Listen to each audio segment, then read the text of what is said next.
A new group within the DoD seeks to track how well technology makes its way to troops.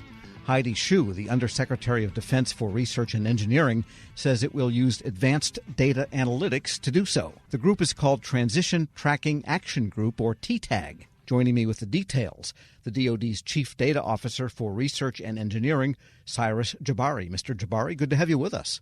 Thank you for having me, Tom. Well, first of all, tell us, TTAG, what is this all about and what problem is it trying to solve?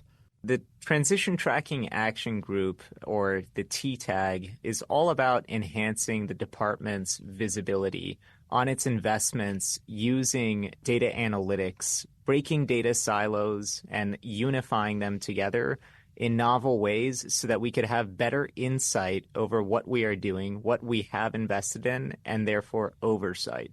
And when you say invested in, you mean what exactly? What areas of investment do you look at? A number of different types of technology investments. So the department prioritizes 14 critical technology areas. That's been a key focus for us to get a better handle of how are we road mapping for those 14 critical technology areas, and what are things that are in the pipeline that we are developing or that we could take from the commercial sector. What the Transition Tracking Action Group cares about, though, is the whole wealth of technology investments from research and engineering to acquisition that exist along that life cycle that we could better observe, better get a hold of, and better bring to the warfighter or to the field. What are some of those critical technologies? You mean like directed energy, artificial intelligence?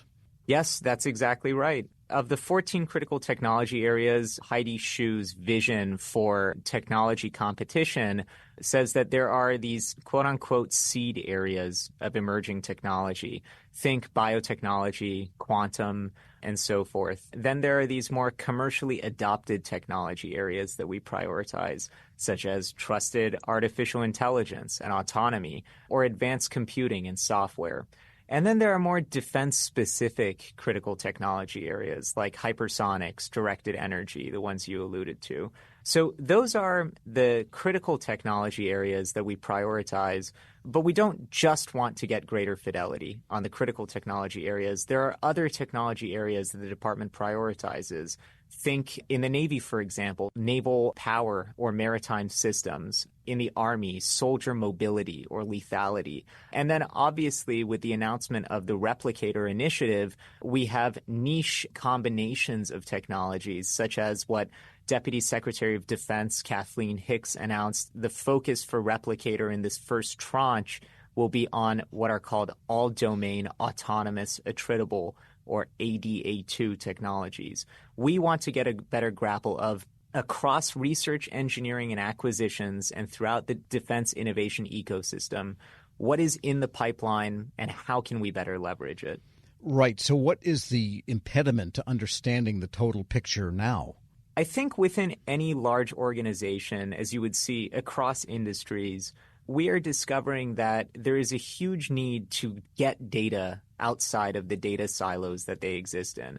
There's been a significant move within the Department of Defense to be responsive to Congress to make sure that we could at least get a greater hold of our financial data. And we've made significant strides since at least 2018 when the department established its first universe of transactions through the Advancing Analytics, otherwise known as Advana Enterprise Data Analytics Platform, where we unified all of the different general ledger accounting systems across DoD and had them talk to each other so we could create a common financial operating picture with great fidelity and near real-time visibility.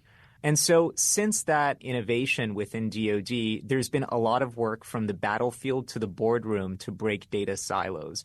The TTAG is trying to focus on something that is of common interest, not only within the department's research and engineering and acquisition and requirements communities, but also to Congress and the common taxpayer when they want to make sure that we could answer questions on what is in the Valley of Death or what made it across the Valley of Death, and how efficient are we being in tracking those things across or within those valleys.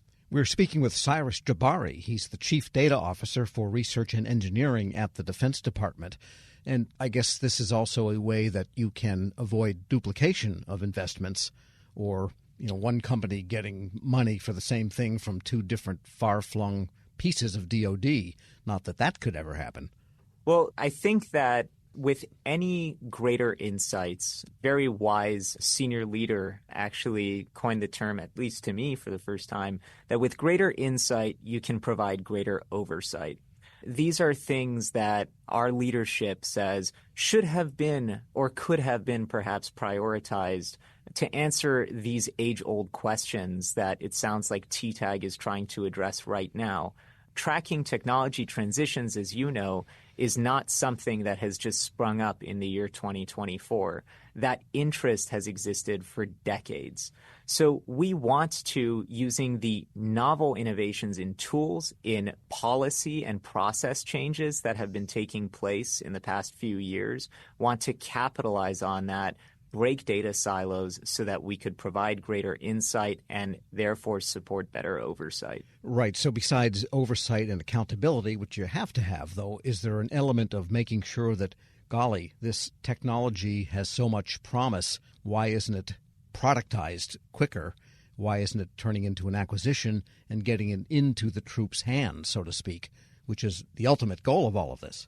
That's exactly right. So it's setting us up to get better insights into the investments we make and the products that make it to the warfighter or have not yet made it to the warfighter or could make it to the warfighter based on the requirements that we understand, those requirements generated by the end users, the warfighters, the combatant commands, etc. It's also laying the groundwork, though, for us to understand and capitalize on our impact in economic security and economic growth. Through TTAG, we'll get greater insights into the investments that we have made that ended up into the commercial sector, that ended up being productized, and see our contributions to the commercial sector and private capital spaces. But better yet, it will be incredible to see insights such as those things that we initially invested in and were productized that we ended up buying on the back end and delivering to the warfighter. I'm very excited to see more information from those outputs. And how does TTAG itself work? I mean, is there a room somewhere in the Pentagon that has a name TTAG on it now? And who comprises TTAG? And who do you matrix with to get the information in and back out? So TTAG, although formally established this past month, has actually been in the works in an informal capacity for about 2 years. Really, the background for what generated this was in May of 2021, Deputy Secretary of Defense Kathleen Hicks announced the launch of an Innovation Steering Group. And the Innovation Steering Group, or ISG, one of its main lines of efforts was to map this defense innovation ecosystem that everybody talks about, that you see being mapped in, I think, academic and commercial spaces. We wanted to get a greater handle of when we say the word innovation, what do we mean, and who is actually executing work in support of that.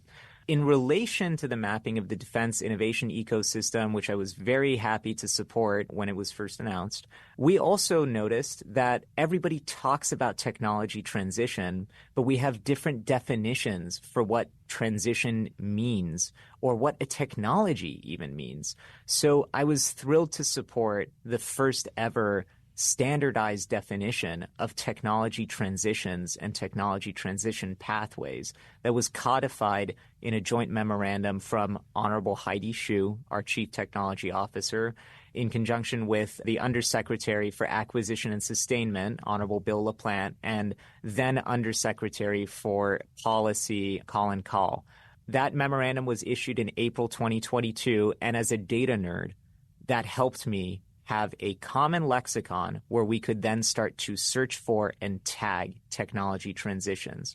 In the past year and a half since, we've been building out advanced analytics prototypes or pilots where within seconds, for example, for the first time ever, we can actually track the number of new entrants into the defense innovation ecosystem through research, development, test, and evaluation dollars and see that within the past 3 years, it's actually increased by 62%.